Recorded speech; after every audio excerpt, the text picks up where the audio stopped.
To get us started, we look at and we think about the art of transition. So who in here today would consider yourself in transition? If you would just throw that in the chat. And that transition means a number of things. Maybe you are in between jobs, or maybe you are, becoming an empty nester. It could be a wide variety of things, but are you in transition?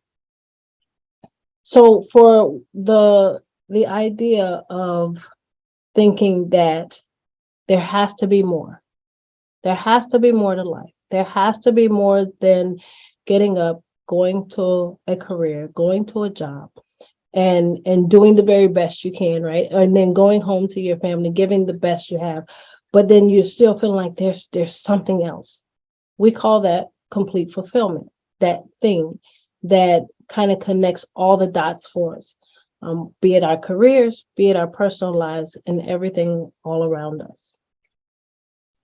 Many of us find ourselves where we have checked societal boxes. I know for me, for many years, I climbed the professional ranks and degrees and then promotions and all things galore. If there was a box to check, you better believe I checked it.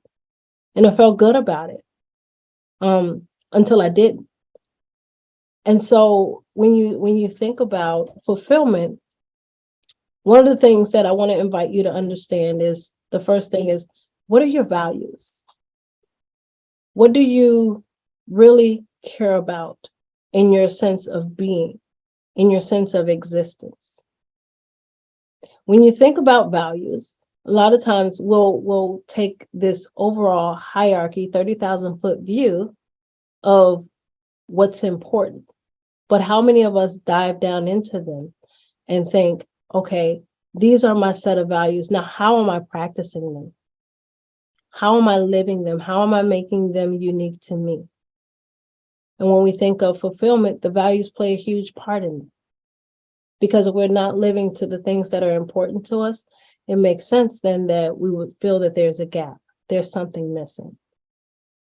So when I looked at the things that were of value to me, I thought about, well, I enjoy connecting.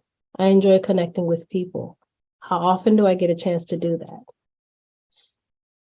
Then I thought about, well, I love to learn and engage. So not only do I want to connect with you, I want to learn about you. I want to understand what's important to you. I want to know what matters. How am I able to practice that? And friends, these aren't easy questions to answer. They're ones that require us to get still, to get present in the moment, and to really understand. Once I understood what my values were, then I said, okay, well, now let me get a sense of clarity on what things I'm becoming intentional about. If you raise your virtual hand, who would say they're pretty intentional about the things they go about doing in your day-to-day, whether it be running a simple errand from the store or taking a call and that call has just run over and you've got to cut it short? Would you be intentional about honoring your time, honoring your resources? And then when I look at and unpack, getting to fulfillment, I think about, how am I submitting to the process? Many of the challenges that I faced as a leader was simply learning to submit what I thought was supposed to happen to what was actually happening, and leverage and pull. So we're going to talk today just about understanding that fulfillment and success, they are not independent of one another. They're actually coexistent, one for the other. They thrive in the same wheelhouse.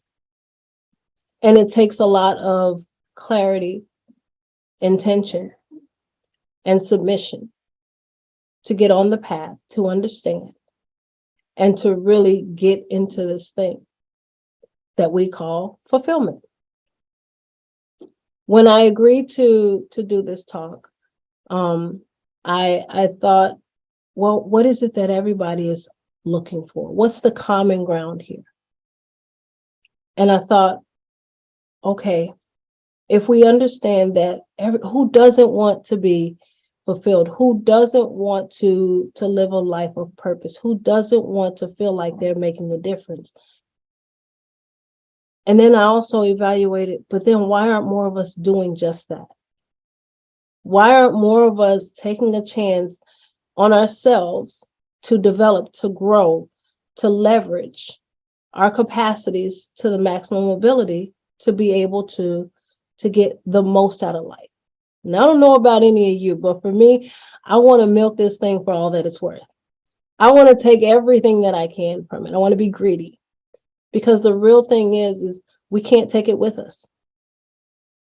When we're done and we have essentially hung our hats, the show is over, the curtains are closing. Whatever we don't use, we lose. Whatever we don't make value of, the chance doesn't come again. So as we talk today, I want you to really just sit still with yourself and think about, the things that are important to you. What are your values? How are you creating intentions around those things that are valuable to you? Then ask yourself, how are you submitting to the process? I always like to know who I'm in the room with or who I'm talking to. And so that was one of the questions that I asked before coming on today. And I asked that question because it's important to understand not just about what's important to me, but so that I know what's important to you. And what I understand is there's a lot of us we're trying to figure it out. We're trying to figure out what our niche is, what is our next best thing. So I thought this presentation is perfect because you get to dive right in.